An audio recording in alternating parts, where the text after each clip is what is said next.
What is up, everybody? I hope you're having a fantastic day. I wanted to go over some of the battle basics and tips for combat, as well as help you navigate the dungeons that you're in, some things that make it a little bit easier in Clash of Heroes 3.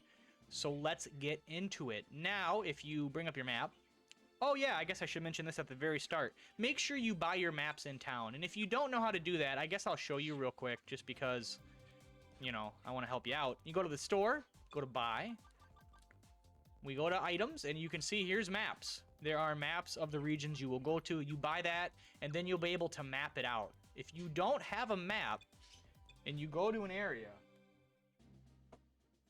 you're not going to be able to bring up this map. So make sure you do that. Now, one tip that I want to get out right away for people that don't know is you can move around on the map, and I can drag this, and I can auto walk all the way to here. I can just auto move all the way. I don't have to do anything. It's a great way for backtracking because you're going to be doing a lot of that, or if you're farming, to walk from one end of the map to the other and just keep walking back and forth trying to grind. So very useful information. Make sure you do it. It's very helpful. See, we're going to go down to this exit down here. A lot of the maps are interconnected, and to get to one area from the other, you have to go all the way through one map to get to the next. Then you have to go to a town, and then you go from that town to the next labyrinth or dungeon. It's a little convoluted and a little silly. It kind of sucks, but you get used to it. Now, we surprised the enemy here, so we got the quick attack. Now, obviously, you know, you can change your formations. We got our formations. We got 3 in the front, 3 in the back. If you want, you can do 4 in the back, 2 in the front. Just understand the front's going to be taking the brunt of the hits. The way the front and the back row work is almost every attack is going to hit your front row unless it's like a party-wide attack or an AoE attack, or there are attacks that will specifically target the back row, but majority of your people are going to get hit in the front. Now, when you fight, you know, you get all your abilities and stuff, and you're like, well, I wish there was like an auto combat or a way to make things go faster. I'm so sick of clicking all the time and doing attack, attack, attack.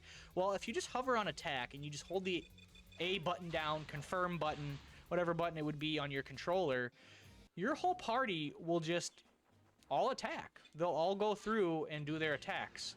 So you can kind of like not pay attention. It sucks you got to hold a button down and it isn't like auto, but you can get through all the battles while you're grinding. And like I've mentioned before, grinding is essential to this game, and you're going to want to do it.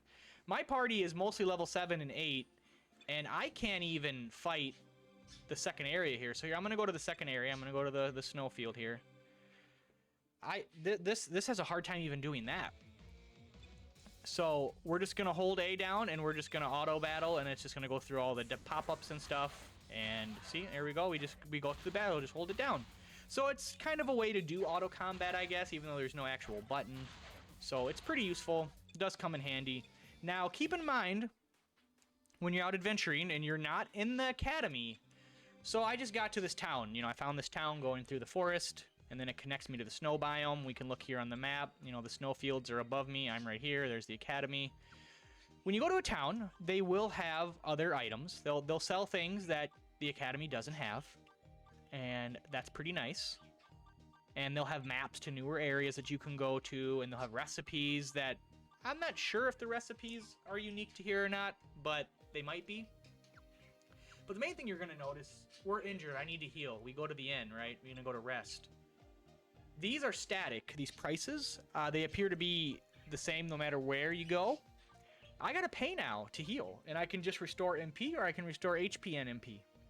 So keep that in mind. If you're out farming, you don't get free recovery. You don't get free healing, so that is something to consider. And then the clinic, you know, we can treat, uncurse. Same stuff, but that's it. You just get a clinic, an inn, and a trading post. Now, certain towns kind of have different options sometimes, but this is just a generic town.